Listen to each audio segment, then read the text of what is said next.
Just imagine a group of women who are known to have wide, flat noses deciding to instead wear fake noses like this.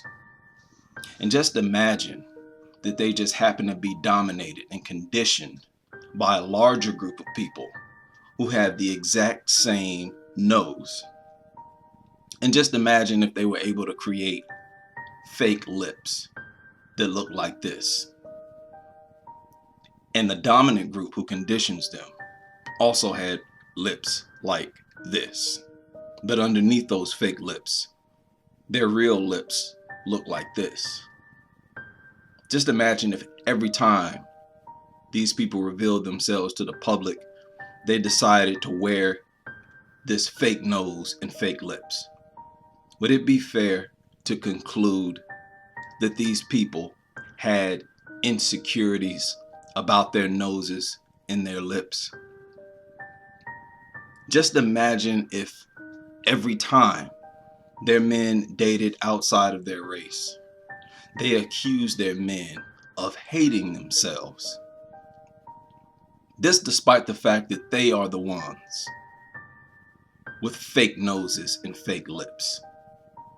They accuse their men of having low self-esteem. Wouldn't that be a classic example of projection?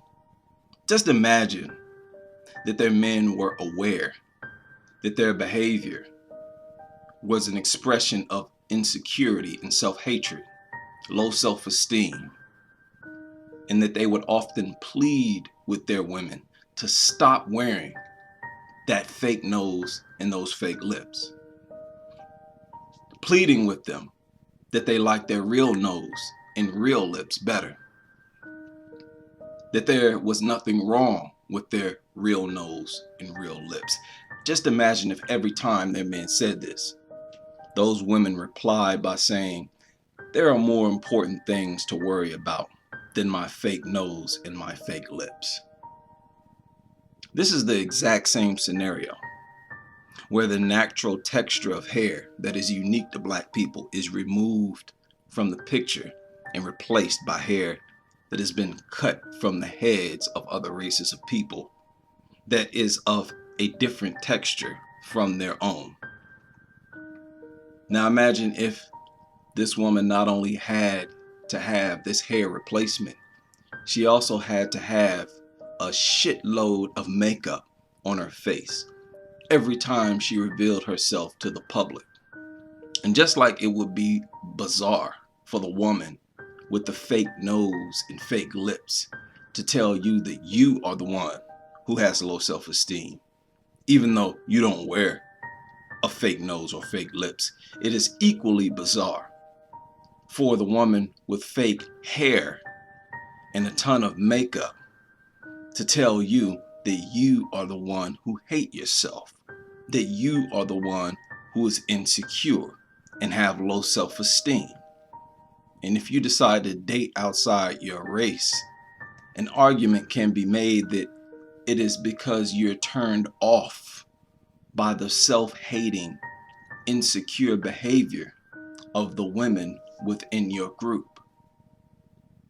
Now, I want to make a direct challenge against the claim that there are more important things to talk about than how these women wear their hair.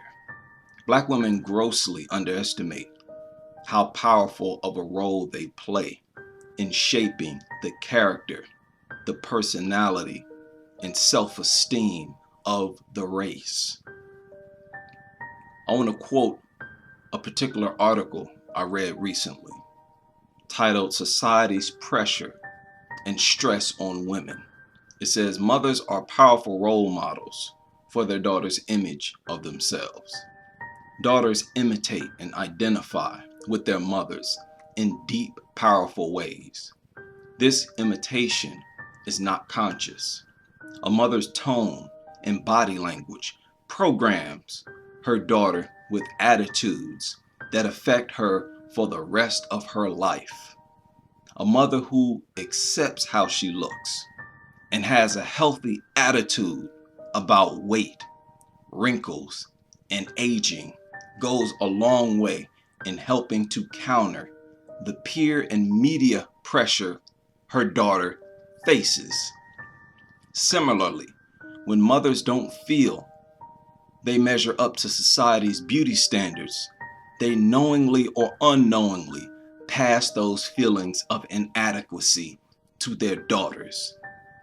And I will say, on top of this, it is also passed to a degree to their sons by Black women. This description fits Black women to a T. And did you know that inside the womb, the fetus can feel its mother's sense of insecurity? It can feel its mother's self-hatred, her low self-esteem. The fetus is being literally shaped by its mother's self-hatred, insecurity, and low self-esteem, because these emotions have an effect on the mother's blood pressure, on her stress levels, and on her hormones. Right? When you're feeling really great about yourself, you feel more positive, which can help lower blood pressure, curb breakouts, and give you an overall glow. Your baby will be happy with your lowered blood pressure and stress levels, as too much can stunt your baby's growth inside the womb. Keep that point in mind as we move forward. It is important for a mother to feel positive about her natural self, because these positive, uplifting feelings help lower your blood pressure, thus cutting your risk for preeclampsia, which can cause a stillbirth. It also helps keep you and the baby healthy with an immune system boost. Negative thoughts that are created from envy or jealousy can wreak havoc on your body, because those thoughts help to release excess stress hormones. When your body is exposed to too much stress, you can start having physical symptoms like difficulty sleeping and appetite changes, neither of which are good for your growing and developing baby. Positive feelings allow for your baby to be put in a peaceful place, and your immune system is boosted.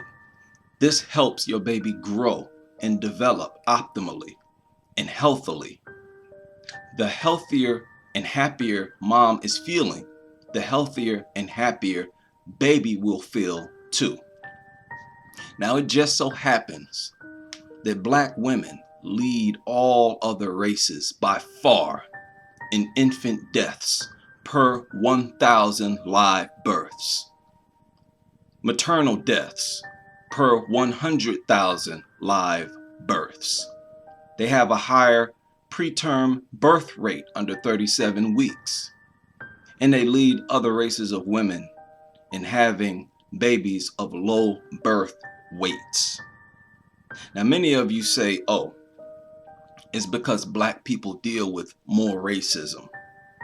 And I don't deny that racism can cause a significant deal of stress, but is it reasonable to assume that the Black mother's low self-esteem, her self-hatred, and feeling of insecurity is not also a factor behind these statistics? Outside the womb, the first visual bondage an infant makes is with the physical image of its mother. And the image of its mother is the first reflection of itself that it sees. So now the infant is being conditioned by the actual sight of its mother's self-hatred, the actual sight of her insecurity and low self-esteem. This conditioning process is by far more powerful than the conditioning process of the racist environment that child will grow up in, because the human brain grows faster in its first 3 years than in any other period of its life. And it is in those fragile years that it stares at its mother hiding behind a mask. It sees her with bone straight hair, which gives her an unnatural identity. that is the opposite of what she naturally is. And when that baby grows up and looks into the mirror, it notices that it does not share the same traits as its mother. The entire process of being shaped by its mother's insecurity and self-hatred inside the womb is a process of trauma. It is a process of mental and emotional conditioning that destroys Black people's self-esteem. It is a process that is undertaken energetically through the hormones and blood pressures and energies of its mother inside the womb. The racist society that the child will grow up in is nothing but icing on the cake. Name me one problem in the Black community that cannot be tracked back to a feeling of insecurity, of low self-esteem, of a lack of value for ourselves as Black people. A person who recovers from low self-esteem issues, self-hatred, insecurity, will grow in every area of their life. Their entire world changes. They have an entire different nature of interacting with people. They get better grades in school because they believe in themselves. They take chances that they would never have taken before because they no longer set low standards and aspirations for themselves. It becomes easier for them to love and be civil to others. It strengthens the bond between family members and creates healthy, vibrant households, which leads to healthy, vibrant communities. The reason you have had so many Black people become enlightened is because Black men have had the opportunity as teachers to transfer their thought process on paper. And even though this is not the complete role and influence that Black men are responsible for as fathers and as leaders, it has been enough to shape the racial consciousness of the race.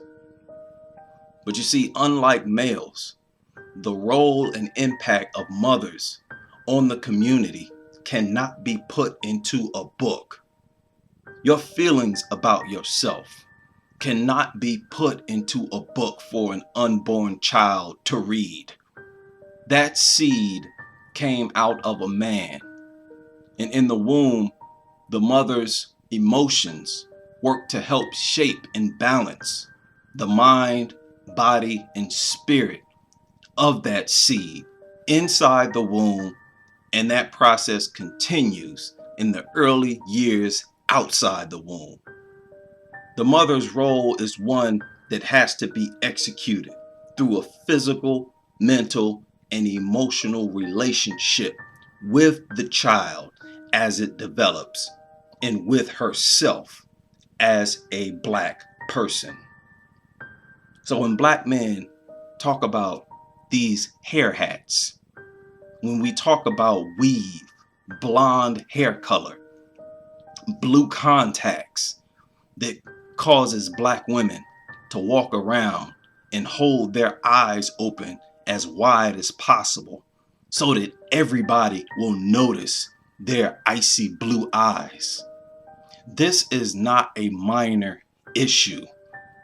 This is an issue of behavioral psychology. This is an issue of severe brain damage. So when you hear Black women who have a degree in psychology still say that we have more important things to talk about than how Black women wear their hair, that just lets you know how deep the damage really is. Because even after being educated in psychology, they are still unable to break the cycle of participating in the same brainwashery that they themselves claim to be fighting against. Stay tuned.